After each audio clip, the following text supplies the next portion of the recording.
A very good evening, everyone.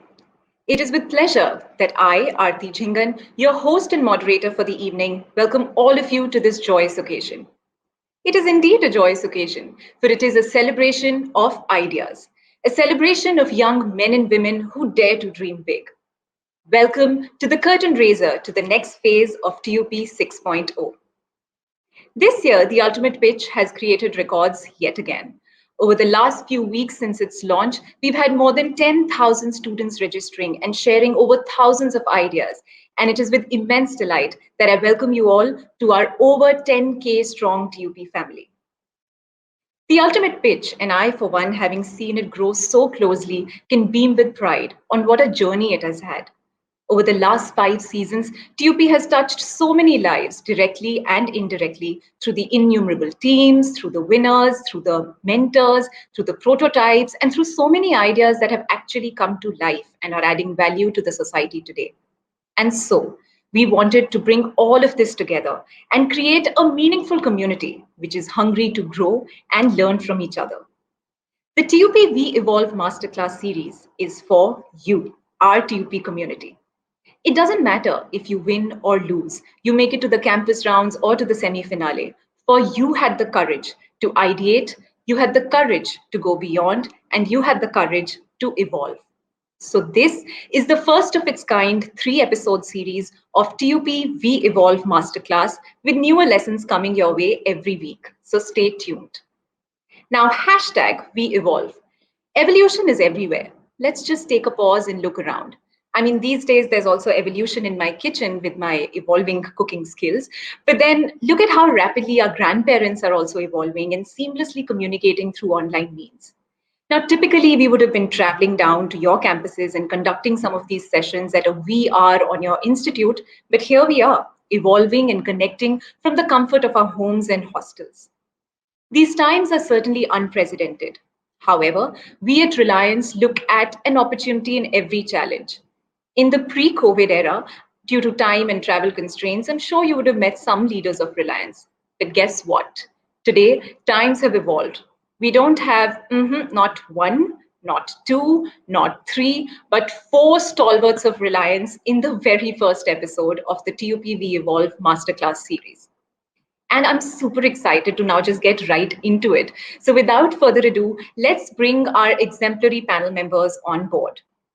Our first panel member is Mr. Dinesh Thapar, the Chief Financial Officer of Reliance Retail. Prior to joining Reliance Retail, Dinesh spent 2 decades with Hindustan Unilever, where in his last role, he was heading the business finance team in India. A fellow chartered accountant and gold medalist cost and management accountant, Dinesh has held a variety of leadership roles covering the areas of corporate finance, business finance, and supply chain operations. Thank you so much for joining us, Dinesh, and welcome. Good evening, and it's a pleasure to be here this evening. Thanks, Aarti. Thank you. Next up, we have Mr. Vipul Shah, the Chief Operating Officer of our petrochemicals business at Reliance Industries Limited. He has been instrumental in transforming Reliance Petrochemicals business model and thereby bringing Reliance amongst the top petrochemical companies in the world. An alumnus of Manipal Institute and University of Texas, prior to Reliance, he spent 27 years with Dow Chemicals, where he served as the President, CEO, and Chairman of Dow India. It is such a pleasure to have you with us, sir. Thank you so much for joining. Thanks, Aarti. Good evening, everybody. Our third panel member is Mr. Sunil Dutt, President of Devices and Sales and Distribution at Reliance Jio Infocom Limited. Sunil is a veteran in the telecom industry, and of course, he has a very popular name, but also with over 30 years of experience in the technology space. Prior to Reliance Jio, he's led some of the biggest brands and portfolios. He was the managing director of BlackBerry, president at Hewlett Packard, country head for Samsung, and the sales director for Nokia, where he drove all these businesses to dominant positions. Such an honor to have you with us, Sunil. Thanks for joining us. Thank you so much, Aarti, and hi, everybody. And finally, our fourth panel member this evening and giving me company and amping up the woman power is Dr. Vanita Sharma, Advisor for Strategic Initiatives at Reliance Foundation. a passionate and creative professional with over 15 years of international experience in communications and corporate social responsibility across geographies such as UK, South Asia, and Africa. And she's been working across corporates, academics, and NGO sectors. Delighted to have you with us, Vanita, and a special high five to you. Thanks, Aarti. Hi, everyone. All right, so here we are, and a very, very warm welcome to each of you distinguished leaders. Thank you so much for joining us. I hope you're all doing well and everyone's doing safe. A quick check-in with all of you will help. All good? All perfect. Okay, great. Okay. Awesome. Perfect. So let's start with this. You all have been associated with TUP over the years, and we couldn't think of a more befitting panel to kickstart this masterclass series for TUP community. And as you're aware, the theme for this season is evolve. And we were discussing, some of us just yesterday, that every business across the globe has been impacted in some way, especially in these recent times. But yet at Reliance, we have this sense of resolve, this grit that helps us emerge and evolve. Now, let's just take a look at our retail business. And, Dinesh, you'll be able to help us understand this. Reliance Retail has been, operating in unparalleled number of stores. It's through the length and breadth of the country, apparel, lifestyle. Now, several of our stores, of course, except for essential services, remained closed during the national lockdown. And that would have certainly impacted our business. But despite all odds, how did we manage to reclaim the present and reimagine the future by launching JioMart right in the middle of this pandemic? We'd love to hear more.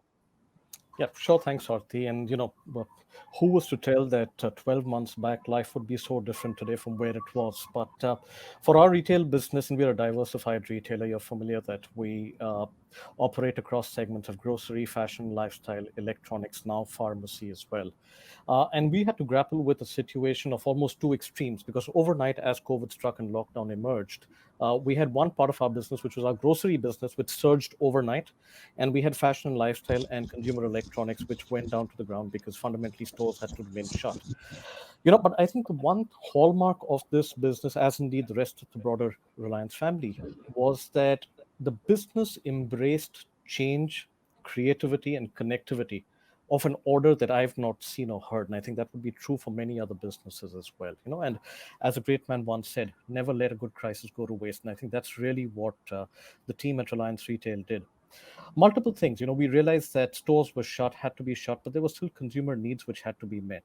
All right. And that really meant that we had to launch JioMart. We launched JioMart in May. And this was not a copybook launch, right? Typically what they teach you in B school is you put out, you design, you develop, you put out, you test, you course correct, and then you scale up. We didn't have that time. We didn't have the luxury and time, and therefore we had to almost scale up instantly across 200 cities. So JioMart was born out of necessity and scaled up rapidly to become India's largest hyperlocal grocery solution, right? Operating across 200 cities. We used this opportunity to scale up digital commerce across the board. We didn't have too much of a digital commerce presence apart from fashion and lifestyle. Ajio, for example, which is our fashion and lifestyle destination that we offer. I'm guessing a lot of people on this call today would be customers of Ajio. That business today is 4x of what it was last year. The amount of revenue that we did in all of last year is what we do in a single quarter now. It gives you a sense of how we focused our energies not just on fighting the old, but in really building the new. And I think this is a thematic that has played out across the breadth of our businesses. Consumer electronics. Today, we wired up each stores. And I think, whilst today it might seem par for the course, but, at that point of time, it was clearly change. It was evolution. It was really doing something which was unthinkable earlier. Our stores were wired up. And today, we are able to actually deliver electronics to customers in under 6 hours, from our stores. That's an unparalleled capability that was latent and waited for us to really be able to create this. So I think what we've done, and as most businesses would do, the instinctive response to change or to a situation like this is to manage the here and now. And by far we did that. We had to do that, right? Secure your business, secure your employees, secure operations, secure availability of supplies. But I think we used this opportunity to really future ready the business, right? And so today in a post-COVID world, I can tell you Reliance Retail today is equipped to manage the uncertainty that events such as the COVID situation has led us to. So really it's an evolution that we made, but I think underlying all of this is really what I would call unparalleled level of adapting to change, being very resilient, really embracing connectivity across teams and collaboration across teams, and driving solutions which have readied this organization for tomorrow. So it's really an evolution in what would have otherwise been a steady business as a foremost market leader in retail. Great, Dinesh. God forbid we don't have to see times like this again. But it's certainly very, very, encouraging to at least know that we've kind of been prepared and we are ready to handle everything. Absolutely. Yeah. Absolutely. Incidentally, Dinesh, I'd just like to share a quick story. So a few months back, I got a call from my mother-in-law, and they're staying right now based out of a small town called Churu in Rajasthan.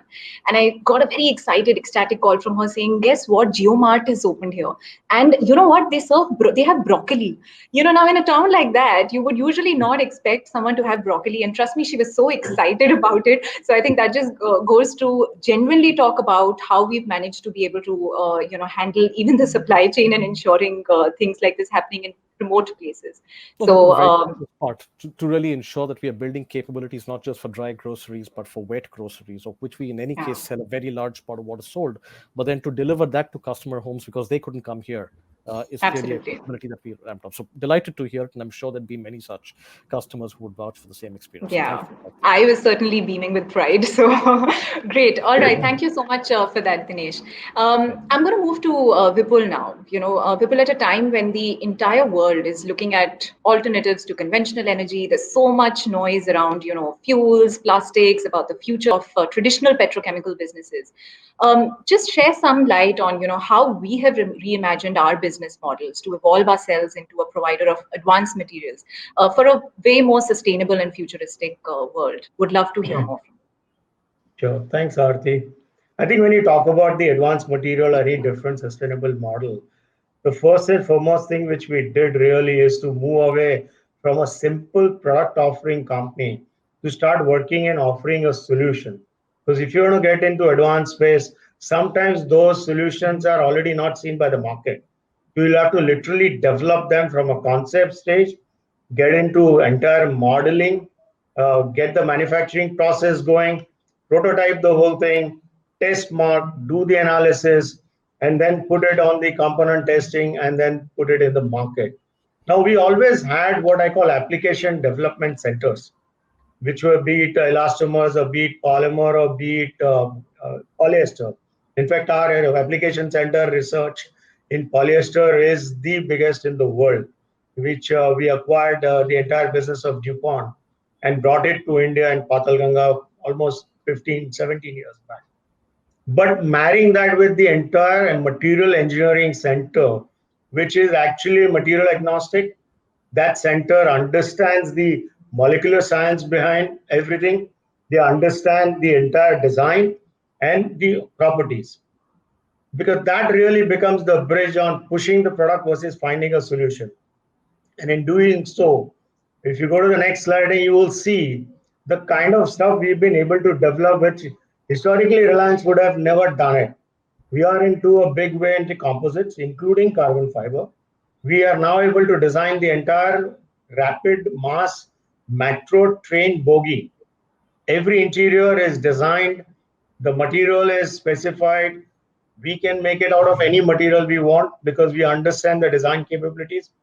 And the Mumbai Metro, which if you recall last year was one coach was inaugurated by Prime Minister Modi. That blue coach was made in Reliance plant in Baroda. And I think those are the solution space we are getting into when it comes into wind energy, solar energy. We are now able to design windmill blades, the capabilities around those materials. And most recently, we've added graphene and carbon fiber. Now, graphene has the most conductive material, which we are now able to coat it on a fabric and putting that fabric to alternate use, which otherwise you will not be able to do. It can have RFID, so you can track that material.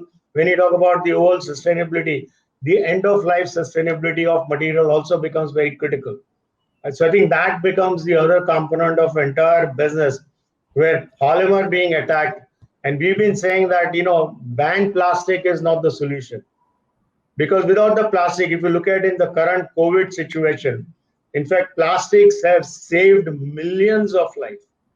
If we didn't have those plastics, whether you call it single use, multiple use, most of the PPE equipments were single use, and they have saved it. So we've been always talking about saying you should manage the plastic waste and not worry about plastic, banning plastic, but focus on segregation and then manage the waste. And we've been cleaning up from an image perspective. You saw the photograph of Warsaw Beach. That beach was being cleaned every day, and that photograph is real, that it was so dirty. And the other photograph which you're seeing, we came out with a solution with bobcats from our Jamnagar plant and introduced that, and now those beach gets cleaned on every tide 4 times a day. The Ridley turtles have come back to Warsaw Beach. So I'm not even talking about human coming back, but those have coming back. So you recycle plastic, use it for something, and the plastics which you can't recycle, you can use it end of the life. And end of the life, we're looking at waste to energy, waste to oil, looking at putting in the road constructions where you put 10% of the bitumen replacement with plastic. And that becomes, the road becomes a lot more sturdier because of the binding capabilities.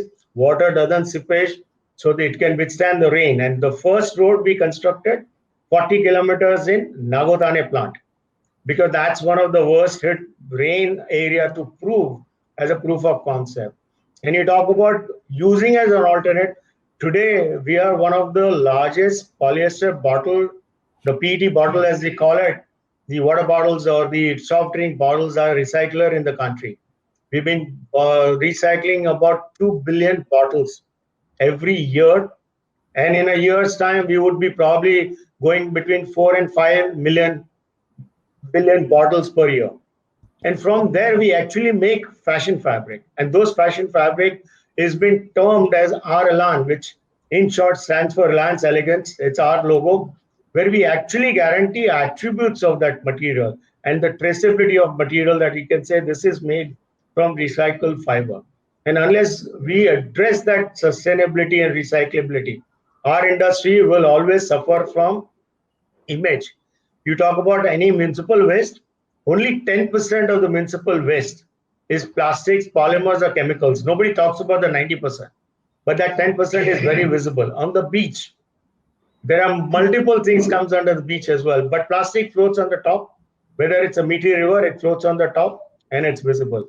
I think those are the things you got to address to be future ready and survive in the future and find solutions which is good for the community. Great, thanks so much, Vipul. And I'm so glad you mentioned R-Elan, because incidentally, I'm wearing a scarf that has been made by R-Elan. I'm not sure if it's visible to everybody, but this is an R-Elan scarf. It was actually a plastic bottle, guys. So thanks so much for sharing that, Vipul. And just one antidote, if I can interject. People Yes. won't know. It takes only 10 PET bottles, 10 PET bottle to make one T-shirt. Awesome. So I guess that's what this scarf is made of. Great, thank you. Thanks so much, Vipul. But we've been talking so much about technology, and it's also, all of this is perhaps possible because we have the support of technology. And if you're talking about technology, there's no way Sunil cannot be a part of that discussion. So, each one of us know that Jio is not just a story of evolution anymore. It's pretty much a way of life, right? It's helped the country connect. We are bringing people closer, and it's now not just about calls or about internet. It's actually a plethora of all our offerings together. Now, Sunil, we'll be really, really, wanting to know what's the story of delivering what the world couldn't imagine. And maybe let me just also add to it, because that will certainly be something our audience should get an insight into. What is the next evolutionary big thing that we can expect from Jio? So there are two parts to my question to you. Aarti, you are asking me to compress in 5 minutes what I would love to explain in about 2 hours. So that's going to be one difficult task for me, but let me attempt that. First, let me start with some numbers. Let me start with the recent quarter numbers that we've reached or achieved a milestone of a revenue of $10 billion annualized at the current run rate, and we only intend to increase it.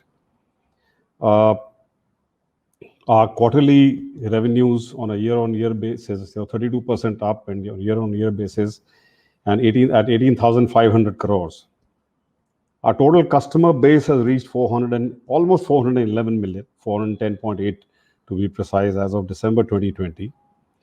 And all these customers are serviced by Jio.com, 1 million plus retailers, hundreds of thousands of Jio associates who actually joined us during the pandemic to be able to reach out to customers when they could not move into the markets and the markets were all shut down.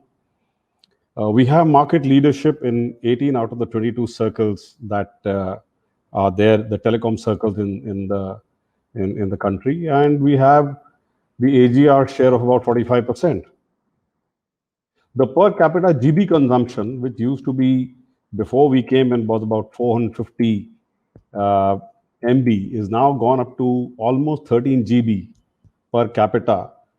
And in terms of voice minutes, about 758 voice minutes per month per person.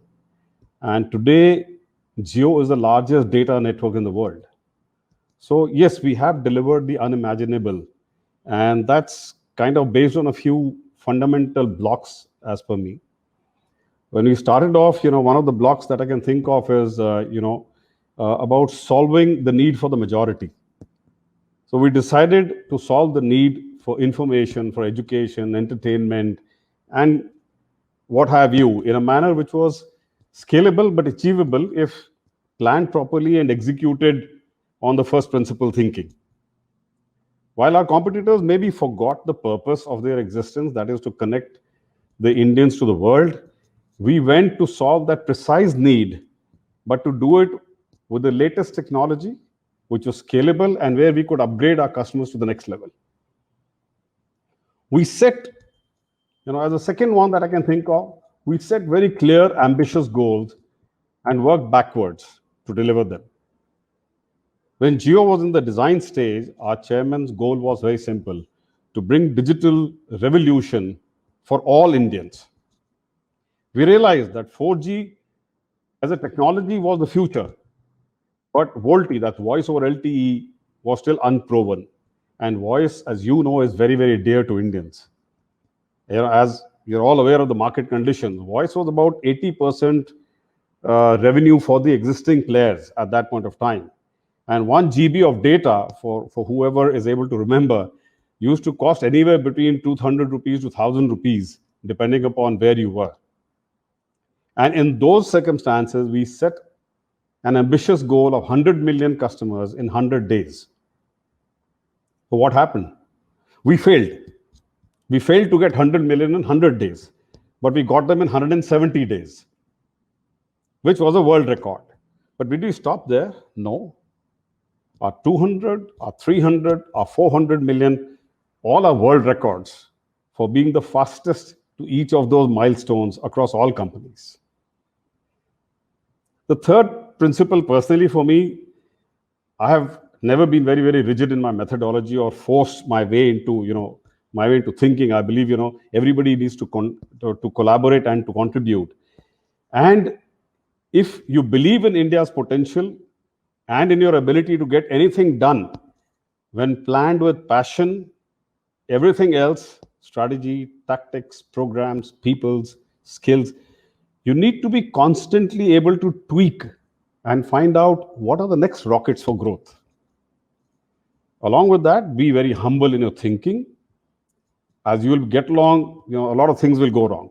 But I would say don't get bogged down by that. Keep pushing towards the end with the first principle thinkings. And then bet on the youth. Young India is what is going to take us and take this country to the next level by making some very, very audacious bets and then delivering on it. Next, I think we have lived by this is, have fun and enjoy in what you're doing. I think that's what all of us have done. If there's no enjoyment, then the work becomes a drudgery between 9 to 7 chore, and that's it. You're not doing anything in which you're enjoying yourselves, then it's disastrous. And the real enjoyment and happiness comes from seeing the impact that you're making on the society. As an example, when you see that a person suffering from amelia becoming a retailer in one of the states and one of the smallest towns in that state, and using his tongue to operate a point of sale. Or a girl from remote village of Jharkhand using a small geophone, a small screen of a geophone to study online and securing admission in the college for higher studies. Or a teacher in a small town in Rajasthan to be able to discover the best ways to be able to teach the tiny tots by downloading the poems from the YouTube and actually making those kids hear on it, rather than to try and teach them, wherein their attention span is as low as that of a butterfly, and very difficult to catch it. These are some of the things or the moments of truth that we all live for. These are the things that give us happiness. The other principle that we live with is every day better than yesterday. In the last 5 years or so since our launch time, we are number one in terms of the customer market share, revenue market share. But these are parameters, honestly, which we do not even discuss in our reviews or in the real-time performance management. We don't discuss them. Rather, every person, every organization unit has their own benchmark to excel and break your own records, keep improving on a daily basis versus yesterday. And as I said, it's not just about numbers. It's about those moments of truth that we all live for. Because growth indeed is life. In terms of the next revolutionary big things that you asked, in terms of building the digital society, touching the lives of all Indians, bringing, in terms of connectivity, bringing 5G technology to everybody, affordable smartphones, connected vehicles, smart cities. When we look at enterprises, bring those benefits to the SMBs, bundle the plans for them, whether it is large corporate, SMEs, or startups. And you would have heard a whole lot that we are doing around that space. In home, achieving the critical mass, for adoption and the growth, taking the fiber to each and every home so that people can get access to the best of content, best of solutions. The other areas that I can think of are, in terms of government, the G2C solutions, the AI platforms, government or social benefits reaching, the last mile in terms of the remotest of the villages, education, commerce. And, we heard from Dinesh, and you gave that example, so while he satisfied the last mile of it, we possibly connected the first part of it, for your mother-in-law to be able to connect from Churu to place her orders on the JioMart. So about selling, buying, payments, promotions, advertising, a whole lot of that. Think about the security solutions, whether it's cyber security or surveillance solutions for homes, offices, or any other place. And then very important, health. Not just about curing, but, about wellness, about prevention, about consultation, about e-pharmacy, again, what they spoke about. So I think these are, when we look into the future, these are some of the top thoughts that would come to my mind, looking forward. As I said, I can go on and on, Aarti, but I think I'll just stop myself here. No, but thank you so much for that, Sunil. And I think our audience would be very, very happy to know and excited about that entire world of Jio, which is still yet to unfold for all of us and experience. But, I think, Sunil, some of those building blocks that you shared, they're absolutely apt. And I think each one of us as Reliance employees, I'm sure, resonate with it and have kind of experienced it in each of the areas, that we work in. But what I particularly liked was those examples that you shared of how Jio is actually being able to make a difference in lives of the people. And that quite honestly brings me to you, Vanita, because it is very safe to say that evolution is something that Reliance has always stood for.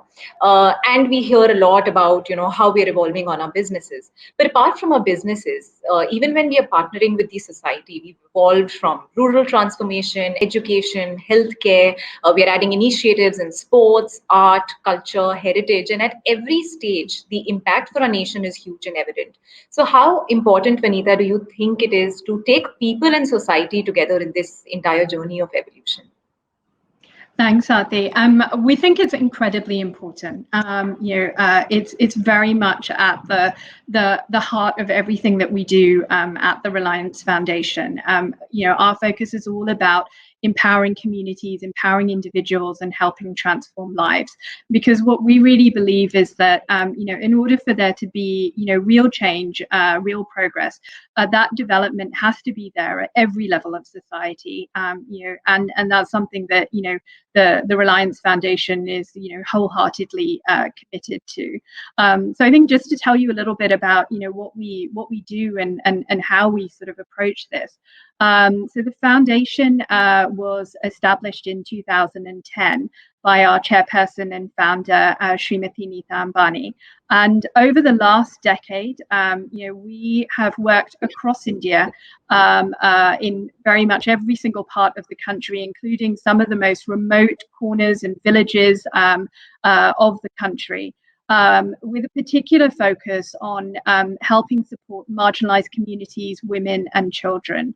And we really believe that, again, for there to be real progress and real development, there has to be holistic growth. And that's why we as a foundation are committed to work in a range of different areas, everything from rural transformation to education, sports, health, skilling, arts and culture, and disaster response. And, I relate to what Sunil was saying. I could talk to you for 2 hours to tell you more about the foundation and the work that we're doing. And, if everybody is, keen to learn more, we'd encourage you to look at our website and look at our social media channels and start to learn a little bit more. But, we've worked in all of these different areas over the last 10 years.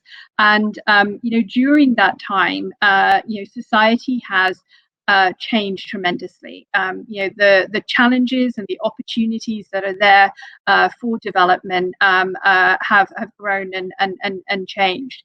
And even very much so in the last year with COVID. And so what we really believe as an organization is that we need to be nimble, and it's important that we are constantly reimagining how we work and what we do.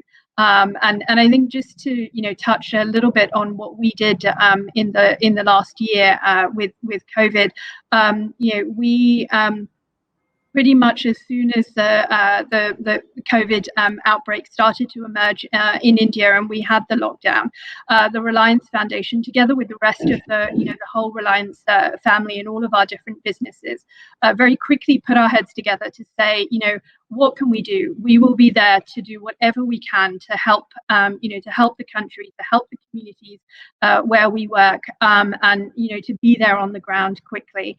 And that's what we did. I mean, we worked in a range of different areas from, our hospital worked with the BMC, and within a couple of weeks helped set up one of the first COVID exclusive hospitals in Mumbai. We launched Mission Anna Seva, which is our meal distribution program, which we did across the country in partnership with 80 different local organizations, where we distributed ration kits and cooked meals together with support from our businesses as well, and very quickly got relief out on the ground to those that really needed it. And we're continuing to work in a different range of different areas, including at the moment we're working on a mask distribution program and helping distribute masks to marginalized communities, people that are in high contact roles, and also frontline workers. So we as an organization, and also during this time, like all the other businesses, we had to work digitally. So one of the areas that we worked in, have worked in over the last 10 years has been disaster response. So every time there's been a major disaster, we've always been there to help support. But this time, the support was needed across the country, and it was needed quickly. And usually our teams are very much on the ground there straight away. And this time, we had to bear in mind COVID regulations, and we were working digitally as well. So we had to completely reimagine, how we were working, and to do that in a very, quick period, and working together with the community as partners was also really critical in us being able to sort of deliver that. So I think, for the Reliance Foundation, sort of where we are now, as I said, we've completed our first 10 years, and now we're looking ahead to our next decade. And as we look forward, we are looking at, how we can continue to use technology and new ways of working to be able to upscale the impact and the type of work that we're doing across the country, and reimagine that. And as we sort of get into the hopefully soon post-COVID world, there's a whole set of new development challenges, but also lots of what we feel a lot of great lessons and collaboration has emerged during this period in the social sector, in the private sector, and there's a lot that we can do to build on that. And as we go back to hopefully doing more and more in this post-COVID world, there's a lot of we think a lot of optimism and opportunity, and hopefully a lot of the students that are on the call today and that are taking part in TUP have some great ideas as to how we can continue to solve some of these social challenges of the future. Yeah, actually, that you've got a good point, Vanita. We have, in the past also seen these students coming up with some fantastic ideas, even for the social sector. And I completely resonate, I think, with all of you. Each one of us has experienced that evolution at Reliance. Myself, I think last year when we were doing the 5th season of the Ultimate Pitch at the institutes, little did we know how we would be connecting this year and actually conducting the Ultimate Pitch so very differently. From being in a classroom and meeting a couple of hundreds of students to now being able to connect with so many thousands of all of you in one go. Now we evolved to make this platform an open opportunity, and kudos to all the students who actually took on this challenge wonderfully, and we've got so many of these ideas with us this season.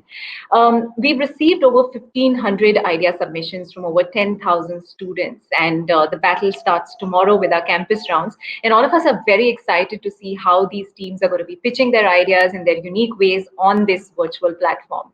But having said that, Vipul would love to hear from you on what is your definition of a great idea, and what do you think it takes to make the ultimate pitch? Sorry. I think when you talk about in today's world, the ultimate pitch has to have few components. First, it has to address the social issue which the country or the world is facing, because I think next generation has to make sure that lots of those social concerns are addressed effectively. Second, it has to be commercially viable, because I always feel there is not enough philanthropy money available to solve every social problem one has. For example, say you have a potable drinking water issues on a global basis.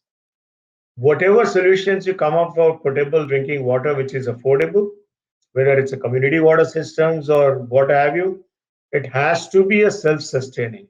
You can get jump-starting capital as a CSR funding, but ultimately it has to stand on its own ground.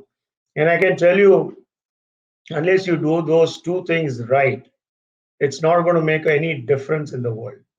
And to me, these are the two things you address, then everything else will come automatically.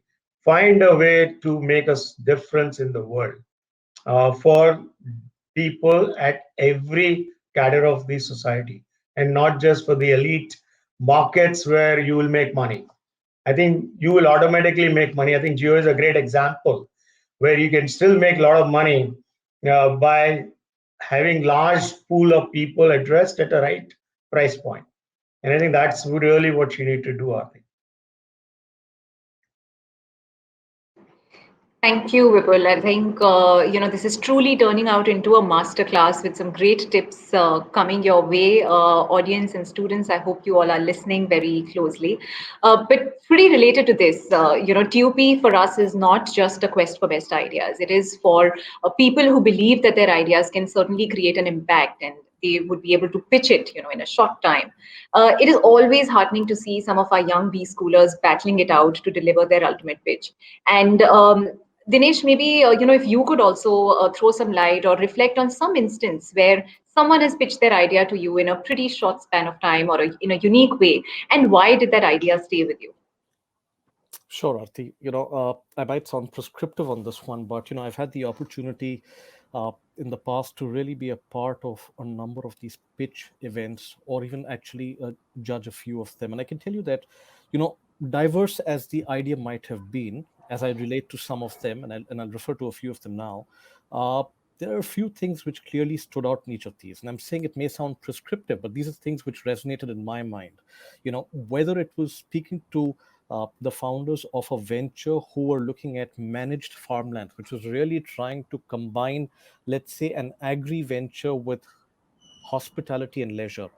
Whether it was speaking to a founder eventually who went on to build a brand in a fairly crowded market, in a brand which actually was able to carve out a niche with itself. I actually take some of our examples that we went through in TUP 5.0 last year, whether it was the shoe example, the unique shoe which had that inbuilt mechanism, you remember, which was about generating energy.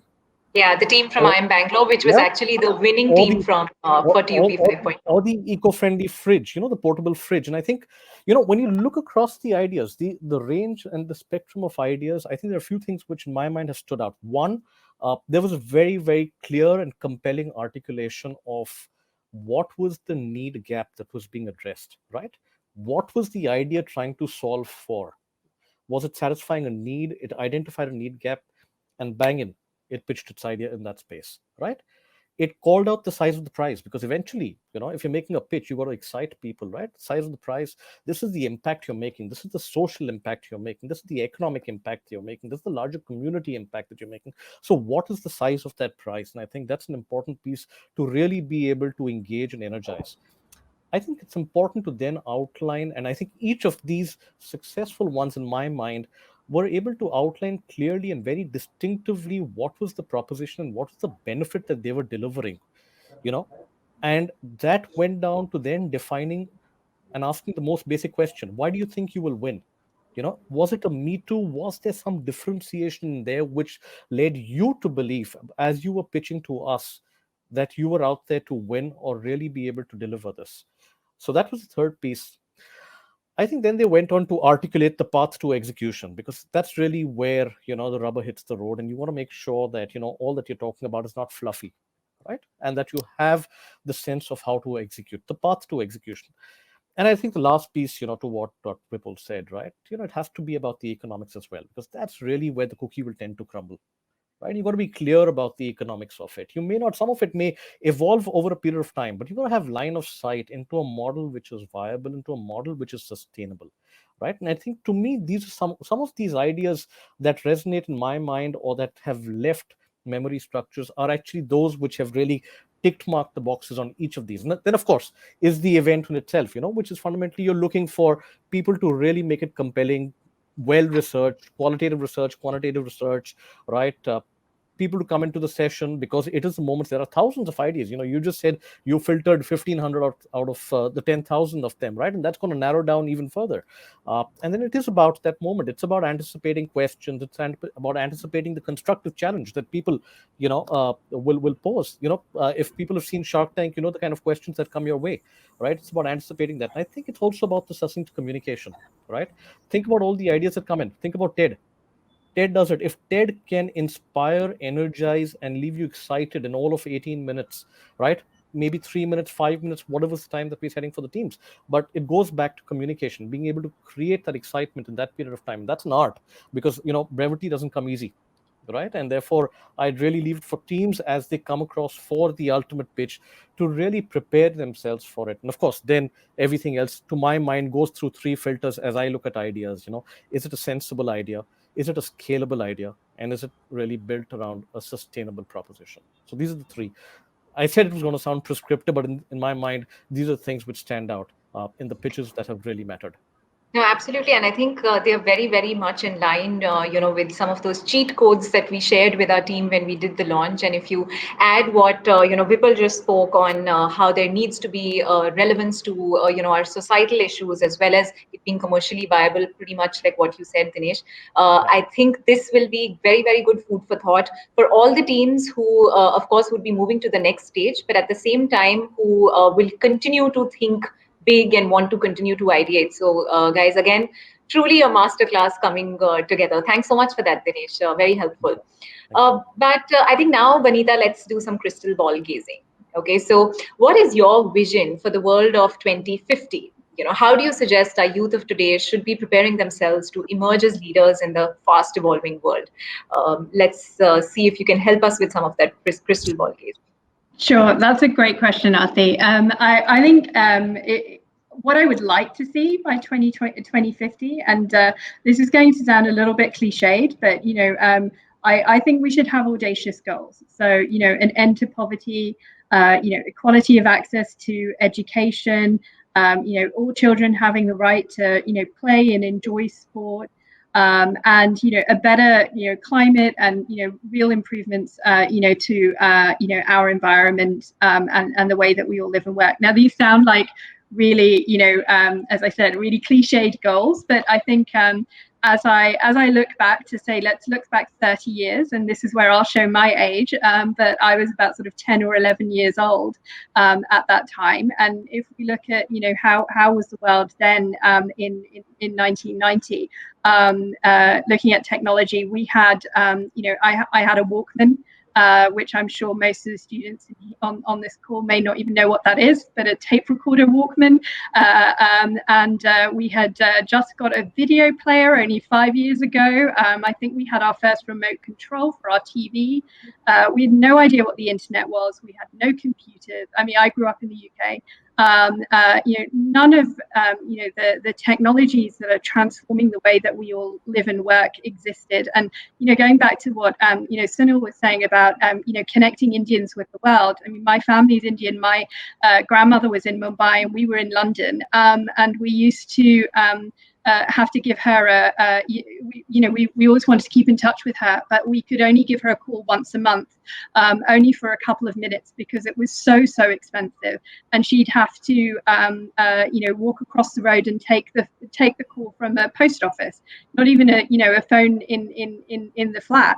And now I'm here 30 years later, living and working in Mumbai, and I can talk to my family 10 times a day using my phone and technology. So I think my advice for the students on this call when they're thinking about 2050, you guys are all going to be part of making that future happen, and have big audacious goals. Imagine whatever you want, and it can happen, because the world we live in today, we just couldn't conceive of it in 1990. Yeah, thanks so much, Vanita, for that. And I think, this certainly brings in some kind of an age discussion somewhere as to how young or old we are. But seriously, we've seen some very different times to where we are today. But I think it's great that we are also still a part of this evolution and being able to see all of these changes. But talking about, of course, technology, and it's natural that, again, Sunil is going to be a part of this discussion. But I'm going to, twist it a little bit. So, Sunil, there's nowadays it's a very diminishing kind of a line, between the virtual and the reality. I mean, now for me, this screen is as real as it gets. So how would you advise the students who are going to be seeing so much more of this to try and create a balance between the virtual and the real world? Well, Aarti, I have been a tech evangelist, my entire life, or at least the last 20 years that I can think of in my work life. I've learned, I've unlearned, and learned again through the magic of technology. Even in this pandemic, we've realized how egalitarian digital technology can make the services for the world. Be it video conferencing, who Anita was just talking about, e-commerce, digital payments, e-health, and so many more. when you're starting off, it's important to truly realize and understand what you're excited about. What are you passionate about? And then keep doing it, keep at it. To make this possible, you need the exploration of the real world, be it interacting with the people, uh, be it traveling, performing, observing your role models. You do need to be in that exploratory world of the real world. So no matter how alluring the virtual world might seem, do not stop and do not forget to stop, reflect, and enjoy the real world. See, the virtual world has also been created by us, but the real world is a wonder which has been created through the miracle of nature. And there's always a lot to be learned from there. Learn sometimes to keep your technology aside once in a while, at meals, with parents, grandparents, spouses, friends, beloveds, and you'll find there's a lot to learn for all of you. So, well, yes. Great, thank you so much. And it's I'm not sure if any of you've seen these episodes of Black Mirror. A lot of this is actually quite related to what you were just saying. So it's important that we still continue to realize that it is the real world which will continue to feed into the virtual world, and it's important that we continue to draw that balance. And it is always going to be platforms like the Ultimate Pitch which will make sure that you all have this very real platform to ensure that your ideas continue to come to life. We do have some time before we move into our last segment, and I think we've got a huge laundry list of questions coming in from our audiences. So let's perhaps pick up a few of them. Vipul, if you don't mind, we have a question on R-Elan, and the question is: we are really grateful of the sustainability initiative by R-Elan. However, would like to understand the availability of recycled fabrics available to common people at affordable prices. So sustainable fashion certainly seems to be on the mind of our youngsters. Over to you for that, Vipul. Sure. I just want to first clarify R-Elan Green Gold is for the recycled fiber. R-Elan is a much broader brand which we're using for active wear, whether it's a moisture control, whether it's a antimicrobial odor controls, etc., etc. So we are actually putting attributes into a fabric and selling them. And as far as recycled t-shirts and stuff is concerned, it is very competitive and it's available. And one of the things which you can look at is in any branded stores or otherwise when you go, you will see a hang tag along with the fabric itself, which will say R-Elan Green Gold at the back or R-Elan Cooltex if it's a moisture management control, etc. So it is available. The scarf which Aarti just showed, if I'm not mistaken, I think it's available for 17 or 1800 rupees. In that ballpark range, and which is affordable.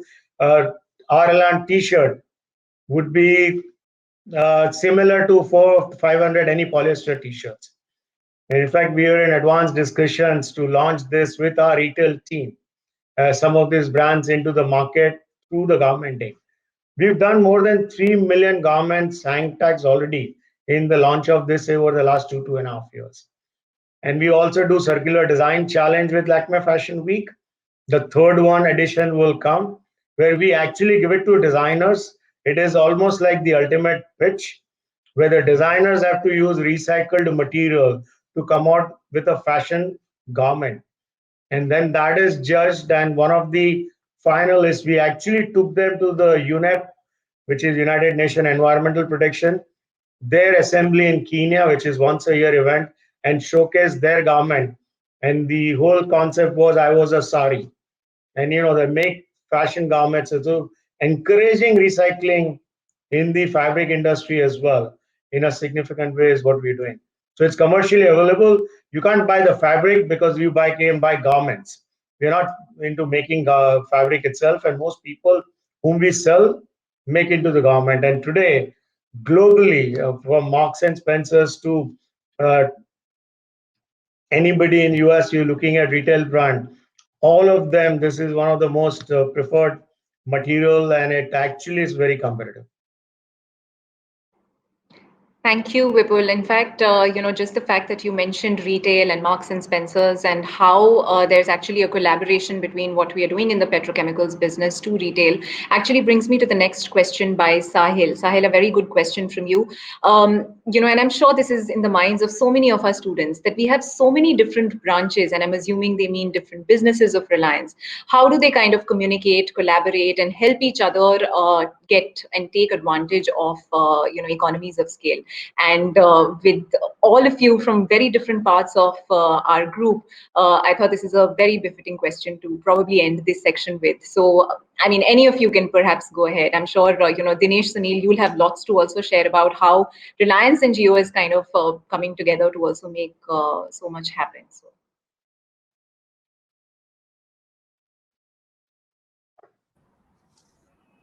Okay, let me go for that, Aarti.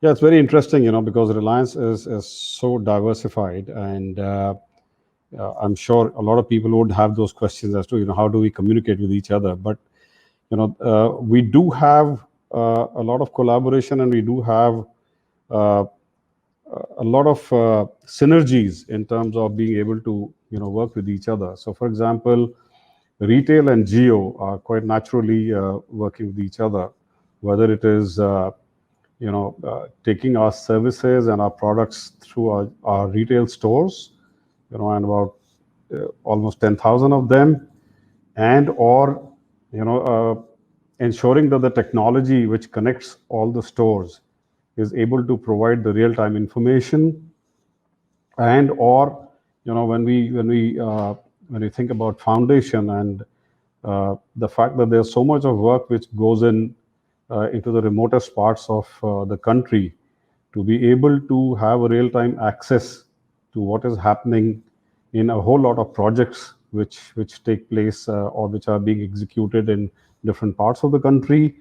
Uh, the same technology plays a crucial role, whether it is hydrocarbons, or whether it is all the areas which Vipul spoke about, in terms of, if it is about scaling up and getting all the just the last example which you gave of getting the fashion designers to be able to come together and develop the solutions around these garments, then to be able to actually take them uh, and take them to the larger audience, you require to be able to work together. So uh, Reliance ensures through its platforms that each and every part of the organization is connected to each other, and we are able to work together. We are focused on our individual areas, on our individual parts of the functions. However, all the technology platforms ensure that there is a cross pollination of not only ideas but also in terms of being able to work together. Absolutely. Dinesh, Vanita, Yeah, anything?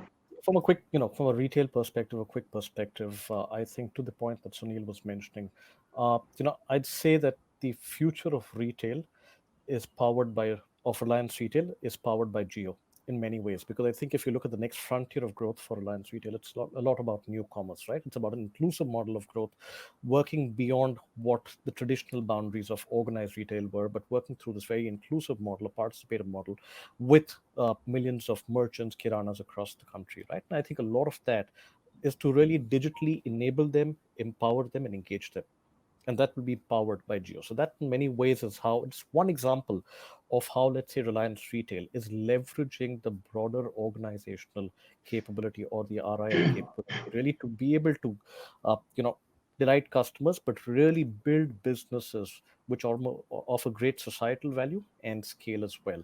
Another example of collaboration, and there'd be many, I think, as we went through between the four of us, there'd be many such examples of how we've collaborated. But take a situation of what was seemingly adversity when COVID struck, right? And I think a lot of the work that Reliance Foundation did, the fantastic work that Reliance Foundation did, to be able to stand up and rise to the occasion of serving people across the country, whether it was meals, food packets, for example. A lot of that was very closely worked upon on supplies, was very closely worked upon between the teams at Reliance Foundation and Reliance Retail, right? So, not to really get into too many examples, but I think the larger point is that, in all the businesses that we're looking at, retail in particular, the idea is to clearly leverage broader organizational capability to really be able to, like I said, grow the businesses to scale and to offer and unlock enormous societal value in that bargain.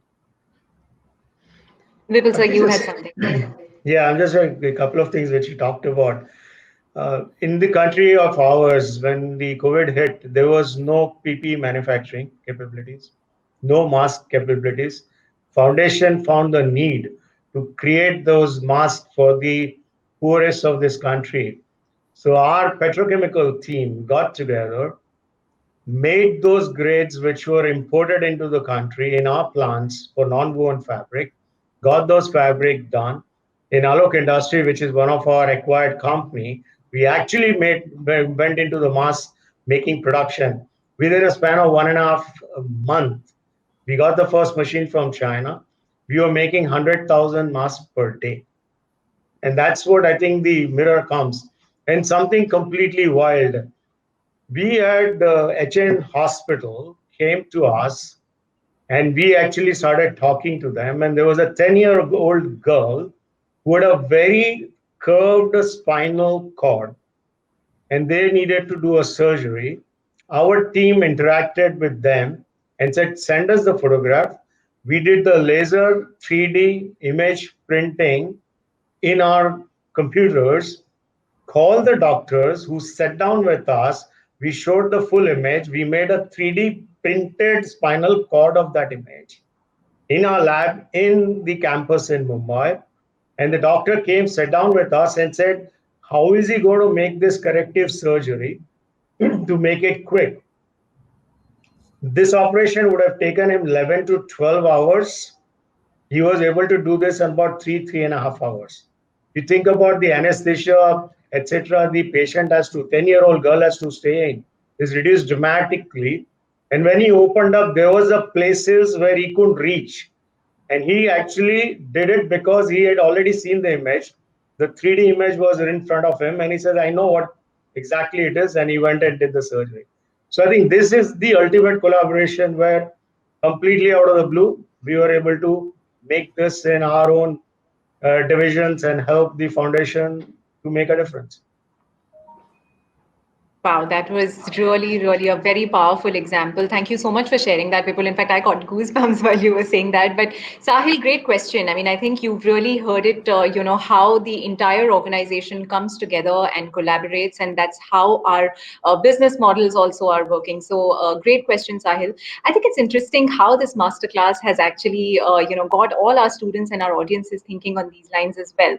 I think, it is on that note, we're going to all take a deep breath and move into our last segment of our masterclass today.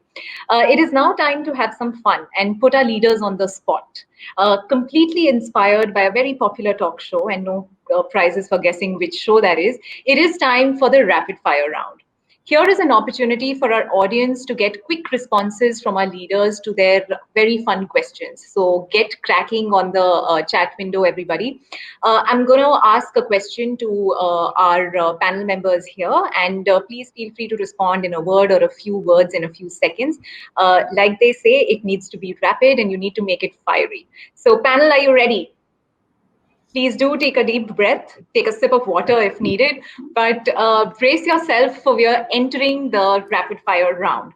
So we're going to start with Vipul. Vipul, the question to you is, what do you miss the most from your time as a college student? You mean other than my girlfriends? Yes. I think the carefree life. I'm not saying stress-free. It was a carefree life. Carefree life. Wow. Well said, Vipul. Vanita, the same question to you. And even if you're missing your boyfriends, you need to give us another answer. So what do you miss the most from your time as a student? I miss meeting lots of new people and, all those opportunities that you have to discover new things for the first time. Awesome. Sunil, the next question's to you. One product or technology that you think exists today and you wish you had it in your student times. Take a guess. Uh, Of course. Of oh course, my God, you're mobile going to phones. say Geo. You're going to say Geo. Mobility. Well, Was,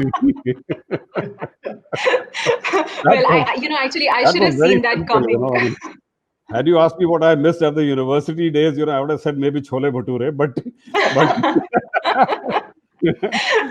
but yeah, I Okay, mean, cool. technology Yeah. well, mobility. Yeah, absolutely. I don't know. I think this is my bad. I should not have asked this question to you. But nevertheless, come Chole Bhature. So where is this Chole Bhature place, Sunil, that you're talking about? Please don't tell me Kamla Nagar. Well, no, it was. I'm talking about my days in Chandigarh, so Okay. nothing to beat that.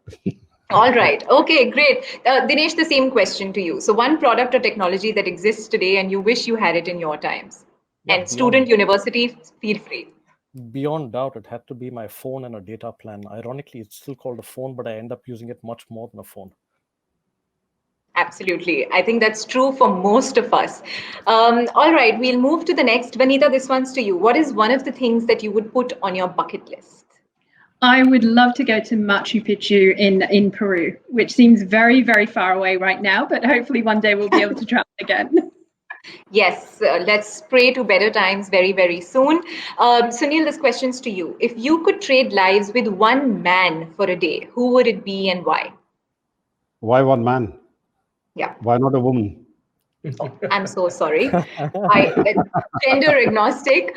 Well, if it was one man, I would have said undoubtedly, with our chairman, Mr. Mukesh Ambani, and for several reasons, would have loved to be him for a day and download everything that goes into his mind that enables him to see 10 years ahead all the time, do Control C, Control V, and make myself a better human being there. But I would say one woman, and in that I would say, Mrs. Neeta Ambani. Why is very simple, behind it, you heard it, behind every successful man. And there's a woman. Absolutely. But also, I relate so much, with her compassion, with her, with the great amount of work, and Vinita would be the right person to talk about that. But the amount of work that goes on in terms of improving the lives of people, and her passion, which spans across education, sports, a whole lot of these activities which we've experienced during the COVID period, during the pandemic. I think I very strongly relate to all of that. So yes, for one day, if I was to be, I would be her. Absolutely. Awesome. So I'm going to change my question a little bit. I'm sorry, absolutely gender agnostic. Dinesh, to you, the same question. If you could trade lives with anyone for a day, who would it be and why? I'd say Bond, James Bond. Wow. and why? And why? Yes, why? The man has many skills. He's got a job which has many frills. Absolutely. And he's got a life which has plenty of thrills. Right? Tough life, I would love to do it day in, day out. Good one, But life Dinesh. doesn't have the frills, though, Dinesh. Dinesh, on that one, Dinesh, when I was traveling to London with my family, and we actually discovered a James Bond, museum. Mm-hmm. Yeah, we discovered a James Bond museum, and that's worth going to because they've got all those cars and other equipment which have been used in various Bond movies. So, and you think those are the frills? Absolutely. Great, no, but that was a great one. Bond, Dinesh Bond, awesome one. So we'll move. Let's take one audience question. In fact, there is one that has come from Chinmay Tanavade. Chinmay, good question, and it's open to anyone, whoever wants to go. Let's make it rapid. Would you like to go in the future or the past? Future. I would like to stay in the present. I would like to stay in the present. Present. All right. Dinesh. Bond. Live in the future with the benefit of hindsight. Whoa. Vanita. I'm going to be different and say the past. All right. Okay, good. We have another one which is quite interesting from Shadwani. She's saying, if you can get a superpower for one day, which one would you choose? Anyone? Come on, Bond, you should start. Well, I guess it would be to disappear in moments that matter. All right. Anyone else? I'd say being telepathic. Oh, yes. Good one. Sunil Vipul. Can't think of any. No, maybe for me it would be, to be able to look into the future, how it's going to Okay. evolve. Awesome. I think for me, it would be if someone could just cook food on their own without me getting into the kitchen. That's going to be a superpower I want. But okay, great. Thank you so much. We'll quickly move to the last two questions. Vipul, this one's for you. One word that describes TUB. The Can I ultimate cheat pitch. and use 2 words? Yes, absolutely. I think it's path breaking. Yay, awesome. That's a really nice one. Path breaking. And Dinesh, this is the last question of our rapid fire round. What do you plan to do tomorrow at 2 p.m.? Well, on a normal day, it'd probably be lunch, but maybe tomorrow it'll be the startup and the TUP startup round, actually, the campus rounds. I'll be there. Awesome. So That's the one to be great. at. So yeah, absolutely. So Bond and James Bond is certainly going to be at the campus round tomorrow at 2 p.m. And that's where all of you on this call need to be tomorrow as well. Thank you so much. I mean, I think this was certainly very, very, very fun. You all were so awesome, so rapid. And I seriously wish I had a hamper to give to each one of you, but it would be so impossible to choose which one to give to. So virtual hampers to all 4 of you for being such a sport. Now, as the curtain draws on our first masterclass, we would like each of you to share a message for our students, our innovators, and our emerging leaders of tomorrow. So in no particular order, over to the 4 of you to share your parting message.